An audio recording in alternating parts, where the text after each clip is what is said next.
Machines पढ़ते हैं, इसको हम लोग इलेक्ट्रिकल मशीन बोलते हैं इलेक्ट्रिशियन में। तो कई तरह के मशीन पढ़ना होता है, जो यांत्रिक ऊर्जा से विद्युत देने वाला मशीन या विद्युत ऊर्जा से यांत्रिक ऊर्जा देने वाला मशीन, मतलब कि जनरेटर या मोटर या अल्टरनेटर, या कई तरह के हम लोग मोटर पढ़ते हैं। इसी तरीके से एक और मशीन पढ़ना होता है जिसको हम ट्रांसफार्मर कहते हैं, स्थिर मशीन उसमें आता है। ठीक है, तो हम लोगों के ये एक्सपेक्टेशन होता है, उम्मीद होता है कि हम जितना इस मशीन में खर्चा करें उतना हमको आउटपुट मिले। मीन्स कि अगर हम जनरेटर या मोटर बनाए हैं तो मोटर में अगर 10 रुपया का विद्युत धारा अगर दे रहे हैं तो हमको ये 10 रुपया का यांत्रिक ऊर्जा देना है। लेकिन अब तक के ऐसा कोई मशीन नहीं बना कि जितना आप उस पे इनपुट दे रहे हो उतना आउटपुट वो देगा। नहीं, कुछ न कुछ वो क्या करेगा, लॉस कर जाएगा। हालांकि एनर्जी का ये नियम है, एनर्जी का ये नियम है कि energy not be created not be destroyed, मतलब कि एनर्जी कभी भी खत्म नहीं होता है। लेकिन मशीन हमारा एक एनर्जी से दूसरे एनर्जी में परिवर्तित करता है। अगर हम जनरेटर की बात करें, है ना, या मोटर की बात करें, ये मोटर का टॉपिक है। मोटर की अगर हम बात करते हैं तो मोटर कहता है कि विद्युत ऊर्जा से यांत्रिक ऊर्जा में परिवर्तित करता है। मतलब कि हमें मोटर को करंट देंगे, विद्युत धारा देंगे और हमें ये गतिज ऊर्जा देगा, यांत्रिक ऊर्जा देगा। लेकिन एक तरह की ऊर्जा क्या कर रहा है, परिवर्तित कर रहा है ना, कि हमें विद्युत ऊर्जा दिया और यांत्रिक ऊर्जा देता। तो जितना कि हमने उसको विद्युत ऊर्जा दिया उतना हमें जो है यांत्रिक ऊर्जा नहीं देता, मतलब उतना हमें आउटपुट नहीं देता है। तो आप कहोगे कि सर ये ऊर्जा का नियम तो खत्म हो जाएगा यहाँ पे, क्योंकि जितना का एनर्जी दे रहे उतना तो दे नहीं रहा है, तो हो क्या रहा है, तो ये बेसिकली दूसरे चीज में परिवर्तन हो जाता है। ये हम नहीं कहेंगे, ऊर्जा के नियम के अनुसार ये हम नहीं कहेंगे कि हमारा ये ऊर्जा खत्म हो जा रहा है। हाँ, दूसरे चीज में परिवर्तित हो जाता है, ये कह सकते हैं। लेकिन ये समझना है कि जो चीज हमको लेना है वो 100% नहीं मिलेगा, कुछ न कुछ क्या करेगा, नुकसान करेगा। और ये चीज जैसे हमने धारा दिया 10 रुपए का, तो 10 रुपए का हमें यांत्रिक ऊर्जा वो नहीं देगा। हो सकता है कि 8 रुपया का दे, एक कैलकुलेशन हम बता रहे हैं, है ना, या 9 रुपया का दे। 1 रुपया क्या करेगा, वो दूसरे चीज में परिवर्तित हो जाएगा। तो दूसरे चीज में परिवर्तित हमें क्या लेना देना है, हमें तो चाहिए यांत्रिक ऊर्जा। उस हिसाब से हम कहेंगे कि 1 रुपया के या 2 रुपया के वो क्या चीज हो गया, क्षति हो गया, लॉसेस हो गया। तो हर मशीन में हमें जो है लॉसेस पढ़ना है। तो आज का टॉपिक है दोस्त डीसी मोटर का क्षतियां, डीसी मोटर का नुकसान। क्या होता है नुकसान, कि अगर हमने जो है उसको विद्युत ऊर्जा दिया है तो क्या चीज, मतलब किस चीज में नुकसान करता है, और वो नुकसान को हम क्या क्या कहते हैं, कैसे हमारा क्वेश्चन पूछेगा। तो डायरेक्ट तो कई बार क्वेश्चन यही पूछेगा। पहले ये याद लीजिए कि 3 तरह के उसमें क्षति होता है, जिसका इस तरह के नाम है लौह क्षतियां, मतलब आयरन लॉसेस, ताम्र क्षतियां मतलब कॉपर लॉसेस, ठीक है, और यांत्रिक क्षतियां मतलब मैकेनिकल लॉसेस। कहेंगे सर ये कहां कहां पे होता है, कैसे होगा। तो अगर हम डीसी मोटर बनाए, इस तरीके से अगर बनाते हैं दोस्त, देखिएगा, ठीक है, तो ये अगर बनाए, ये इसमें घूमने वाला भाग होता है, घूमने वाला भाग होता है, कि ये बेरिंग होगा, ठीक है, और साथ में फैन भी होता है, यहाँ दोनों तरफ फैन भी घूमता है, और ये हमारा ये बीच वाला घूमने वाला आर्मेचर होता है, ठीक है, इस तरीके का बना होता है। तो दोस्त जब ये आर्मेचर घूमेगा तो वायु को कट करेगा, तो हमें कुछ लॉस होगा, हीट करता है ये मशीन, देखते हैं चलता है तो ये हमारा जो है लॉस करेगा, गतिज के मतलब घूमने के वजह से, घूमने की वजह से क्या करेगा, लॉस करेगा। तो जब बेरिंग या वायु को कट करेगा, ये पंखा की वजह से, ये चीज घूमने की वजह से हो रहा है, उस लॉसेस को हम लोग जो है यांत्रिक लॉसेस कहेंगे। क्लियर हो गया कि अगर आपका डीसी मोटर में लॉसेस समझना है, डीसी मोटर में लॉसेस के बारे में जानना है कि डीसी मोटर के हमारा जो है यांत्रिक लॉस कहाँ होता है या किसके वजह से होता है। डायरेक्ट सवाल ऐसे पूछेगा कि डीसी मोटर में लॉस है ना, यांत्रिक लॉस किस चीज के वजह से होता है। ऑप्शन में दे देगा कि मतलब बेयरिंग के वजह से है ना, या ऑप्शन में दे देगा। ऑप्शन अगर अलग करना है तो एक अलग करेगा, बाकी एक ऑप्शन सही देगा। ठीक है, तो 3 रीजन समझिए किसके वजह से होगा। अब ऑप्शन में रहे चाहे ना रहे बात चूज करिए। बेयरिंग की वजह से रहेगा क्योंकि कितनों भी तो इसमें तो घर्षण लगेगा, हमारा इसमें घूमेगा तो वायु को कट करेगा, उसके वजह से होगा है ना। या फैन चलता है, इसमें ठंडा रखने के लिए फैन लगाते हैं तो फैन की वजह से। अब इसमें ऑप्शन चाहे आपका जैसा दे दो।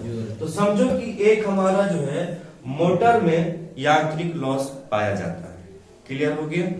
अब हम बात करते हैं दूसरे भाग में। ठीक है दोस्त, दूसरे भाग में हमारा एक नंबर 1 में है आयरन लॉस। ये काफी इंपॉर्टेंट भी है और सब मशीन के लिए भी और इसमें भी है ना। तो देखो समझो कि आयरन लॉस होता क्या है। हालांकि आयरन लॉस जो है 2 भाग में बटा हुआ है। एक है आपका भंवर धारा लॉस, जिसको अंग्रेजी में हम लोग जो है एडी करंट लॉसेस कहते हैं। इसी को समझना है दोस्त, ये काफी इंपॉर्टेंट भी है। और एक है हमारा हिस्टैरिसीस लॉस। ये हमारा जो है दोनों आयरन लॉस की वजह से होता है। अभी सब पहले ये देखिए कि मशीन में कौन सा ऐसा भाग है, मतलब कौन सा ऐसा पार्ट है जो ये लॉसेस पाया जाए या किस चीज के वजह से आयरन लॉस होता है। पहले तो नाम से पता लग रहा है कि जहां पर लोहा है, हालांकि पूरा तो लोहे का ही बना होता है लेकिन बाइंडिंग भी होता है। तो बाइंडिंग तो हमारा लोहा का नहीं होता है, कॉपर का। तो कॉपर लॉस हुआ, मतलब कॉपर का बाइंडिंग होता है, कॉपर लॉसेस है। ये तो समझ जाइए कि बाइंडिंग की वजह से कॉपर लॉस होगा।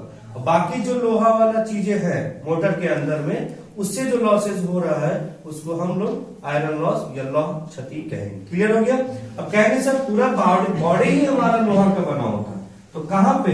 तो देखिए ये मशीन का बीच वाला भाग होता है दोस्त, ये सिलिकॉन स्टील का बना होता है, सिलिकॉन स्टील का पत्ती नुमा बना होता है। क्लियर। मोटर है ये, तो हम लोग क्या करते हैं, इस टर्मिनल बॉक्स से इसको सप्लाई देते हैं। ये भी ध्यान में रखना है कि डायरेक्ट नहीं देते हैं, यहाँ पे भी चीजें लगी होती है। अभी समझा रहे हैं तो हमने मान लिया कि यहाँ पर होता है। ठीक है। और साथ साथ में हमारा ये फील्ड होता है। चुंबक बनाने के लिए इसको भी कास्ट स्टील का बनाते हैं, इसमें भी तार लपेटते हैं। और धारा को घुमाने के लिए इसमें भी तार लपेटते हैं। तो तार में जो लपेट रहे हैं ये कॉपर का तार होता है। अगर इसमें क्षति होगा तो वो कॉपर क्षति कहलाएगा। क्लियर हो गया। इसमें अगर जो क्षति होगा वो कॉपर होगा। लेकिन ये जो स्टील है, लोहा है, ये लोहा कौन कौन लोहा है, आर्मेचर है, घूमने वाला भाग, और ये फील्ड पोल है, ये भी लोहा का बना होता है। तो इसमें जो क्षति होगा, बॉडी में मत बोलिएगा, बॉडी तो खाली सेफ्टी के लिए दिया रहता है, मतलब किसी चीज को डस्ट वगैरह पड़ने के लिए, कुछ और रीजन के लिए, या चुंबकीय क्षेत्र को लाइन अप करने के लिए। क्लियर। बॉडी की वजह से हमारा लॉसेस नहीं होता, लोहा लॉस जो भी कहेंगे। किसके वजह से होगा तो याद रखिएगा, किसके वजह से, आर्मेचर की वजह से।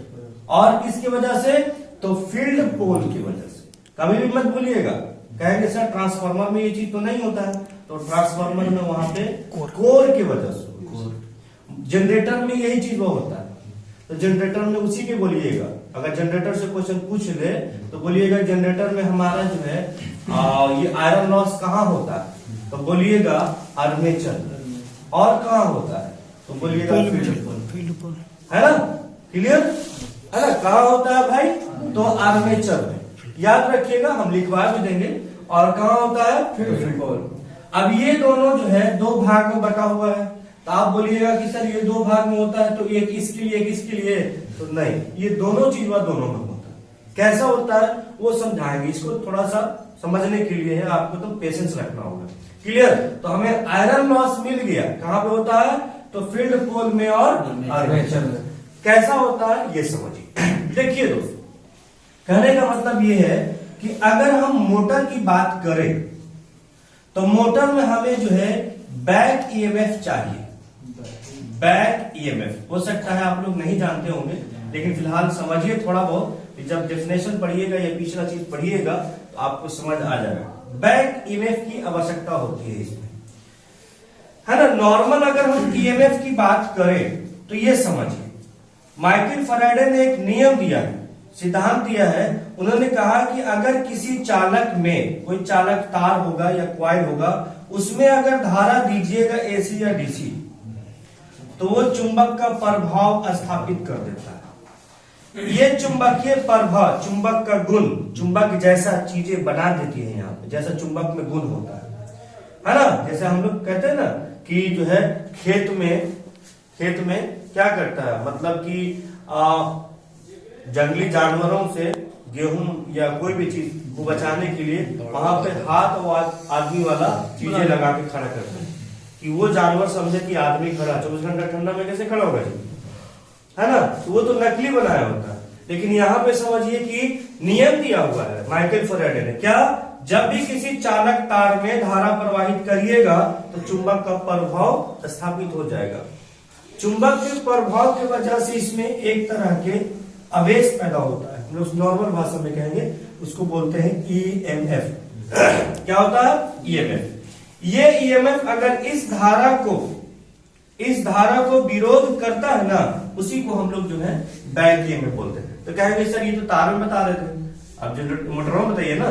तो देखिए मोटर में हम लोग धारा देंगे, मोटर में आर्मेचर में बाइंडिंग है, अगर आर्मेचर में धारा दीजिएगा तो हमारा धारा दीजिएगा तो ये चुंबक बनेगा तो अपना काम करेगा। लेकिन ये धारा घूमते घूमते हमारा ये भी क्या करेगा, चुंबकीय क्षेत्र बनाएगा ना इसका। तार में जब धारा जाएगा तो चुंबकीय क्षेत्र बनाएगा कि नहीं बनाएगा, तो इसमें भी ईएमएफ पैदा हो जाएगा। ये ईएमएफ फिर तारवा का जो जिस तारवा से धारवा आ रहा था, करंट आ रहा था, वही इसका रास्ता मिला उधर ही चला जाएगा। ठीक है, तो चला जाएगा तो हमारा क्या होगा, इसी को बोलते हैं बैक ईएमएफ। अब ये बताइए कि हमने कहा कि माइकल फैराडे ने धारा दिया तो ईएमएफ पैदा हुआ। तो ईएमएफ किसमें पैदा हुआ था, ये तार में। यहां पर अगर लोहा या कुछ रख दे तो इसमें पैदा नहीं होगा। यहां पर भी तो सिलिकॉन स्टील है, इसमें ईएमएफ पैदा होगा तो वो कहां जाएगा, है ना। कि ये तार में नहीं जा सकता, कि तार तो इंसुलेशन होता है, इंसुलेट किया होता है, तो तार में नहीं जाएगा, इसी आर्मेचर में घूमता रहेगा। और ये धारा हमारा बैक ईएमएफ को नुकसान करेगा। बैक ईएमएफ की वजह से मोटर की गति बनता है, टॉर्क बनता है। क्लियर समझिएगा, बैक ईएमएफ की वजह से ये ईएमएफ जो आर्मेचर में पैदा हो जा रहा है, उस आर्मेचर में बैक ईएमएफ को नुकसान करेगा, जिसके वजह से हमारा ये क्या होगा, क्षति होगा। और इस क्षति को हम लोग क्या कहेंगे, एडी करंट क्षति कहेंगे सर इतना लेंदी आप बता ना दिए तो समझ में नहीं आ रहा, थोड़ा है लेंदी इसलिए तो समझा रहे हैं, फिर से समझाएंगे, कोई दिक्कत नहीं है। फिर से सुनिएगा, पहले हम लोग समझते हैं कि ईएमएफ क्या होता है। ठीक है, रहने दीजिए, कोई दिक्कत नहीं है। ईएमएफ क्या होता है तो आप माइंड में सेट कर लीजिए कि किसी भी चालक तार में धारा देंगे तो चुंबक का क्षेत्र स्थापित होगा। जैसे किसी बंदे को छत से गिराएंगे तो कहां जाएगा, ऊपर है नीचे। न्यूटन ने कहा कि कोई भी चीज ऊपर से गिराया जाएगा तो नीचे जाएगा। इसी तरीके से माइकल फैराडे का भी दिमाग में बिठा लीजिए, आप टेक्निकल पढ़ रहे हैं तो किसी भी चालक तार में बहुत काम देगा हमेशा। कोई भी चालक तार, एल्युमिनियम हो, कॉपर हो, कोई भी चालक तार है, धारा जिसको होना चाहिए। ये मार्कर में नहीं, मार्कर तो प्लास्टिक है, इस पर धारा तो जाएगा नहीं, तो धारा जाएगा नहीं करेगा तो चुंबकीय क्षेत्र कैसे बनाएगा। तो कोई भी चालक तार में तो कहेंगे सर हम कैसे समझे कि इसमें होता है, तो होता है। आप ट्रांसफार्मर के नजदीक में चले जाओगे, हनहन की आवाज आएगी, वो चुंबकीय क्षेत्र अंदर में स्थापित किया होता है। हाई एक्सटेंशन वायर के पास चले जाओ, जहां होता है, वो नजर नहीं आता, ये खाली समझिएगा। ग्रेफाइट, जैसे ग्रेफाइट अगर चुंबक है नहीं धातु, ये धारा प्रवाहित होता, हमने कहा चालक, वो आपका अचालक में, अर्धचालक में आता है। लेकिन ग्रेफाइट ये चालक बोला था। देखिए अब अगर नॉर्मल चुंबक की बात करें दोस्त, नॉर्थ साउथ, तो हम लोगों को पता है ना कि नॉर्थ जो है चुंबकीय बल रेखाएं निकालती है नॉर्थ से, और कहा जाता है साउथ की तरफ, होता है ना ऐसा। ये बल रेखा नजर आता है, नहीं आता है। तो यही तो चुंबकीय प्रभाव है। लेकिन ये किसके वजह से हो रहा है, चुंबक के वजह से हो रहा है। और हम लोग किसके बारे में बताने जा रहे हैं? हम लोग बता रहे हैं कि अगर कोई चालक हो या क्या कॉइल हो, उसमें धारा अगर देंगे तो ये चुंबक का प्रभाव, ये बात बताया ना, भी नॉर्थ और साउथ है, यहाँ से लाइन निकलती है नॉर्थ से और साउथ की तरफ हो जाता है, ये जो लाइन है ना यही स्थापित हो जाता है। ये चुंबक नहीं बनेगा, ये चुंबक नहीं बनेगा। नहीं तो ट्रांसफार्मर के पास कोई लोहा चीज खड़ा हो तो खींच लेगा। बात समझ रहे हैं? आप कहेंगे सर अभी तो बताया, अगर लोहा रखे तो खींच लेगा वहां पे, इतना भारी 11,000 वोल्टेज आ रहा है, ठीक है। तो ये चुंबक नहीं बनेगा, लेकिन चुंबकीय प्रभाव स्थापित हो जाएगा। उसी तरीके से अब यहाँ पे समझिए कि ये आर्मेचर है। आर्मेचर जो है सिलिकॉन स्टील का बना हुआ, लोहा का, थोड़ा सा सिलिकॉन मिला रहता है, हम आर्मेचर में बताए थे। सिलिकॉन स्टील का बना हुआ है और इसमें तार लपेटा हुआ है। हम इसमें धारा देंगे क्योंकि हमें मोटर में धारा तो देना ही पड़ेगा, धारा देंगे तो ये चुंबक स्थापित करेगा। ये भी याद रखना है, चुंबक की वजह से ये घूमता भी है, ये भी ध्यान रखना, ठीक है। जब ये चुंबक बन जाएगा तो चुंबक की वजह से घूमता भी। तो जब ये चुंबक बनेगा तो हमारा जो है ये तार में जो है ना ईएमएफ पैदा होगा, एक तरह के आवेश पैदा होगा। तो मेरा कहना है कि तारवा में ये ईएमएफ पैदा होगा, तो ये लोहा जो है जिसमें हम लोग सिलिकॉन स्टील बोले, इसमें नहीं होगा पैदा। ये ईएमएफ कहाँ जाएगा? ये एक तरह के धारा बन करके इसी में लवारिस की तरह घूमते रहेगा। ये लॉस तार में रहता तो विरोध करता, वापस आने की कोशिश करेगा, यस सर। लेकिन ये लोहा में पैदा हो जाएगा, जिसको हम लोग आर्मेचर के कोर बोलते हैं। क्या चीज? Armature core. हाँ, आर्मेचर कोर बोलते हैं। इसमें लोहा में लोहा पैदा होगा तो कहा जाएगा ये लवारिस की तरह घूमता रहेगा, जिसको ये तार में पैदा हुआ नहीं है मैं उसको नुकसान करेगा, क्षति करेगा। और इस क्षति को हम लोग जो है एडी करंट लॉसेस कहते हैं। ये मोटर के लिए हो गया। जनरेटर का कहानी थोड़ा सा डिफरेंट जाता है, लेकिन उसमें भी लवारिस से धारा पैदा होता है ना। इसी को हम लोग जो है एडी करंट लॉसेस कहते हैं मोटर के लिए। अब खुद सोचिए ना, तेज बारिश हो रहा है, अब तेज बारिश हो रहा है तो हम एक टब रखते हैं, तो जो बीचवा में पानी चूर गिरेगा तो टब्बा में जमा होगा, हथवा में हो गया, टब्बा के बाउंड्री पर हुआ, वो कहा जाएगा बर्बाद हो जाएगा। उसी तरीके से यहाँ पर आर्मेचर है, ये पूरा लोहा का बना हुआ, लोहा नहीं मतलब सिलिकॉन स्टील का, लोहा नहीं बोल सकते, खाली लोहा के अंदर में आता है सिलिकॉन स्टील का। इसमें तार लपेटा हुआ है, तो तारवा पर ईएमएफ पैदा होगा, वो तो काम का चीज है। लोहा पर होगा वो कहाँ का? वही लवारिस, उसी को बोलते हैं एडी करंट। और एडी करंट के वजह से जो हो रहा है क्षति, उसी को हम लोग बोलते हैं एडी करंट लॉस। समझ आ गया दोस्त? Yes sir. है ना। चलिए अब हम समझाते हैं स्टेसिस लॉसेस। ये आसान है। जब इसमें धारा देते हैं तो ये आर्मेचर क्या बन जाता है? चुंबक बन जाता और चुंबक की वजह से, ये चुंबक की वजह से, ये भी तो चुंबक है ना, इसमें धारा देते हैं तो हमारा जो है घुमाव बल पैदा होता है, जिससे मोटर घूमने लगता है। इस पे इसका थोड़ा कहानी है, इसको इतना जल्दी नहीं समझा सकते क्योंकि ये पहले पढ़ा हुआ है। फिलहाल इतना समझिए कि धारा देंगे तो ये चुंबक बनेगा और ये चुंबक मिल करके दोनों एक घुमाव बल पैदा होगा, जिससे क्या होगा, ये घूमने लगेगा तो यांत्रिक ऊर्जा पैदा हो जाएगा। तो हम लोग कह देते हैं कि ये मोटर है। तो होता क्या है कि आप धारा दिए, चुंबक बना, फिर धारा काट दिए, फिर धारा दिए, फिर चुंबक बना, है ना।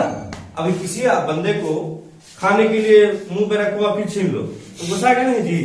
उसी तरीके से धारा दो फिर चुंबक बनेगा, धारा काट लो, इस तरीके से।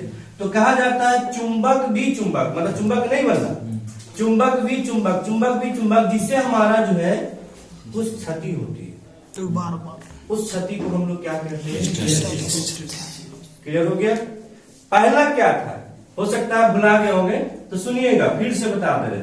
ये आर्मेचर है, आर्मेचर कोर सिलिकॉन स्टील का बना हुआ, इसमें बाइंडिंग किया हुआ है कॉपर का।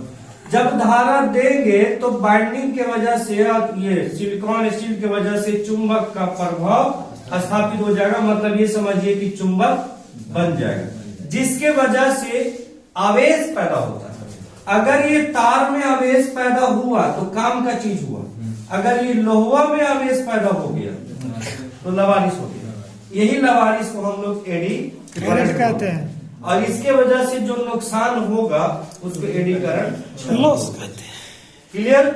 अब ये हमारा चुंबक बना, धारा यहाँ से कट कर रहे हैं, उसके वजह से जो नुकसान हो रहा है, चुंबक भी चुंबक, चुंबक भी चुंबक, स्टैटिक्स। उसको हम लोग स्टैटिक्स लॉस कहते हैं। क्लियर हो गया दोस्त। उसका ये फॉर्मूला है, ठीक है। W मतलब हमारा जो होता है वाट, ये भी याद रखना है। कोई भी क्षति जो हो पावर में होता है। अब पावर का यूनिट क्या होता है? वाट। वाट हो गया W मतलब, E मतलब एडी, E मतलब एडी हम लिखवा चुके हैं, आप देख लीजिएगा एक बार। D मतलब होता है चुंबकीय क्षेत्र, और M का मतलब होता है मैक्सिमम, उच्चतम। तो चुंबकीय क्षेत्र, मैक्सिमम चुंबकीय क्षेत्र का स्क्वायर। F मतलब फ्रीक्वेंसी, ठीक है। और T मतलब होता है ना, दोनों मतलब उसकी मोटाई। किसकी? इसके मतलब पत्ती जो होता है ना, उसकी मोटाई। तो ये हमारा फॉर्मूला, हालांकि ये डीसी मोटर में फॉर्मूला वैल्यू मतलब उतना नहीं पूछता है, लेकिन हाँ ट्रांसफार्मर में बहुत बार पूछा है, तो बता दिया है कि एक बार लिख लोगे आप। याद रखना है कि एडी करंट के लिए ये फॉर्मूला है और हिस्टैरिसीस के लिए ये फॉर्मूला है। तो दोस्त हमारा जो है यांत्रिक लॉस और लॉस क्लियर हो गई। अब हम बात करते हैं कॉपर लॉस। हम लोगों को पता है ना क्या, कि अगर कोई तार में या अगर कोई चालक तार में धारा देंगे तो उसमें कुछ न कुछ क्या होगा, प्रतिरोध लगेगा, पता है ना। जैसे आप ही के घर में वायरिंग रहता है तो गर्म हो जाता है ना जी। मोबाइल में चार्ज होता है तो चार्जरवा काहे गर्म हो जाता है, उसमें से धारा गुजरता है, उसमें तार मिलता है, चाहे वो कॉपर को हो या एल्युमिनियम को। वैसे एक बात दिमाग में बैठा लीजिए, अब तक के कोई ऐसा पदार्थ नहीं आया है यूनिवर्स में जिसका प्रतिरोध शून्य होता है, मतलब वो विरोध नहीं करता। सब में कुछ न कुछ प्रतिरोध लगता है, चाहे वो चांदी क्यों ना। बोलते तो है कि चांदी सबसे अच्छा चालक है, तो चांदी क्यों नहीं हो, ठीक है। सब सारा चीज में क्या लगता है, प्रतिरोध लगता है। अब यहाँ पर कॉपर तार है हर जगह, कई बार तो बताया कि फील्ड में भी कॉपर तार है, आर्मेचर में भी कॉपर तार है, हर जगह कॉपर तार। तो जब यहां से धारा दीजिएगा तो कॉपर तो बहुत छोटी सी चीज है, ये भी क्या करेगा, धारा को रोकेगा। कौन? इसमें प्रतिरोध लगने वाला, जिससे क्या होगा, उष्मा का क्षति होगा, सॉरी जिससे उष्मा के फॉर्म में क्षति होगा। मतलब जितना हम लोग पावर दे रहे हैं ना, उतना पावर हमें ये नहीं देगा। जैसे एग्जांपल से समझिए कि मान कर चलिए कि आपका जो मोटर है और इस मोटर में यहां पर से धारा दे रहे हैं, ठीक है दोस्त, करंट और वोल्टेज मतलब पावर, इनपुट पावर दे रहे हैं। यहां पे आपका पहला मिला घूमने वाला भाग क्या, आर्मेचर, इसमें भी बाइंडिंग है, और यहाँ पे आपका फील्ड, ये पूरा बाइंडिंग है, तार में पिटा हुआ। हमने कहा कि जैसे ही तार में धारा दीजिएगा कि ये क्या करेगा, तार प्रतिरोध के वजह से धारा को विरोध करेगा, जिससे ये तार क्या होगा, हीट, उष्मा देगा, ठीक है। तो यहां भी वैसा ही है, तार जोड़िएगा, यहां जोड़िएगा, फील्ड है, आर्मेचर है, और ये भी याद रखना है कि यहाँ पे डायरेक्ट नहीं होता है, कार्बन ब्रश होता है और कम्यूटेटर होता है, ठीक है। तो यहां पर भी तार से क्रॉस करना पड़ेगा। तो जहां जहां पर कॉपर तार मिलेगा मशीन में, चाहे जनरेटर हो या मोटर हो, जहां जहां पर भी कॉपर तार मिलेगा उसमें से धारा अगर गुजरेगा तो उस धारा को क्या करेगा, विरोध करेगा, जिससे हमारा जो है वो जिससे हमारा जो है विद्युत ऊर्जा क्या होगा, लॉस होगा, क्षति होगा। और उस लॉस के, कॉपर के तार के वजह से मशीन में, मोटर हो या जनरेटर, कॉपर के तार के वजह से जो लॉसेस हो रहा है, उस लॉसेस को हम लोग कॉपर लॉसेस बोलेंगे। बाइंडिंग है ना, करेंगे ही करेंगे, तो धरवा कैसे देंगे, ले भाई ले, ऐसे करेंगे नहीं करेंगे। तार जोड़ेंगे, चाहे शुरू से लेके अंत तक, बाइंडिंग भी करेंगे, हर जगह बाइंडिंग भी। तो कॉपर तार के वजह से, इसमें कॉपर तार में कहेंगे सर हम कॉपर तार नहीं यूज करेंगे, अल्युमिनियम करेंगे, तो वहां पे अल्युमिनियम लॉसेस लिखा जाएगा, क्योंकि भाई तार में, वायर में धारा दीजिएगा तो रोकेगा ही रोकेगा। अब कहेंगे सर यहाँ भी रोक रहा होगा, हमारे घर में वायरिंग है, तो बिल्कुल रोकता है, हीट होता है। शॉर्ट सर्किट किसके वजह से होता है, हीट होने की वजह से शॉर्ट सर्किट होता है, देखते हैं जल जाता है कहीं कहीं, तो लॉसेस मतलब हीट हो जाता है। क्या हीट होता है? तो वो धारा के विरोध करता है, रोकता है, उष्मा ऊर्जा में बदलने लगता है, तो मतलब धारा को वो क्या कर रहा है, नुकसान करता है। तो हमारा जो है कॉपर तार की वजह से इस मशीन में, चाहे जो भी मशीन में अगर क्षति हो रहा है, उस क्षति को कॉपर लॉसेस या ताम्र लॉस कहते हैं। अब इसमें हमारा मशीन में कुछ भाग है, आर्मेचर में बाइंडिंग करते हैं तो करते हैं, उसमें भी लॉस हो जाएगा, उसका फॉर्मूला ये होगा। शन फील्ड होता है ना, सीरीज फील्ड होता है, इंटरपोल लगाते हैं, बस फिल्टर लगाते हैं, सारा चीज में हमने तार यूज करते हैं। हालांकि ये तीनों चारों में तो बाइंडिंग बजाते करते हैं, इसमें से गुजरता है, चाहे तो थोड़ा सा हो चाहे ज्यादा हो। अगर कोई बंदा ढेर सारा चोरी किया या थोड़ा सा चोरी किया, चोर तो चोर होता है। तो यहाँ पे भी वही है, थोड़ा सा गुजरा, चाहे यह है कि इसमें कम होगा, इस समय ज्यादा होगा। तो आपको खाली ये ध्यान में रखना है कि कॉपर मशीन के अंदर में कॉपर वायर के वजह से अगर क्षति हो रहा है, नुकसान हो रहा है, तो उसको हम लोग ताम्र लॉस या कॉपर लॉसेस कहेंगे। तो 3 तरह के लॉसेस पढ़ना है दोस्त डीसी मोटर में। एक लॉसेस पढ़ना है लौ क्षति है, जो 2 होता है ना, भावर धारा है और ये मतलब फालतू के करंट पैदा हो जाता है कहीं पे, उसके वजह से यह हम बार बार ऑन ऑफ करते हैं ना, जैसे पंखावे को हम ऑन ऑफ करेंगे, हाँ, उसके वजह से हो जाता है, कॉपर तार के वजह से और बेरिंग की वजह से। ये दिमाग में रखना है, बाकी हम बढ़िया से लिखवा लेंगे ना, और जिससे क्वेश्चन निकालेगा। हाँ, एक चीज और है, सवाल पूछ सकता है कि ये लॉसेस कब घट सकता है, बढ़ सकता है। तो देखिए, हम लोग जो आर्मेचर बनाएंगे ना, जैसे ये हमने आर्मेचर को ऐसे दिखा रहे थे, ये पत्ती नुमा बना होता है। जिस दिन आप पत्ती नुमा को बढ़िया से लैमिनेट करके एकदम काट दीजिएगा, साट दीजिएगा, तो आपका जो है लॉसेस कम होने लगेगा। अगर ये पत्ती जितना महीन करिएगा उतना ही लॉसेस कम होगा। तो कई रीजन है, तो आपसे पूछा अगर जाता है कि एडी करंट लॉसेस को कब हम कम कर सकते हैं, तो हम आर्मेचर बनाए या कोई भी चीज बनाए, इसको कोर बोलते हैं, कोर को लैमिनेट करके बनाया जाता है ना, यही एक तरीका है। वैसे कुछ ना कुछ तो होना ही है। क्लियर? चलिए, डन सर। हाँ सर।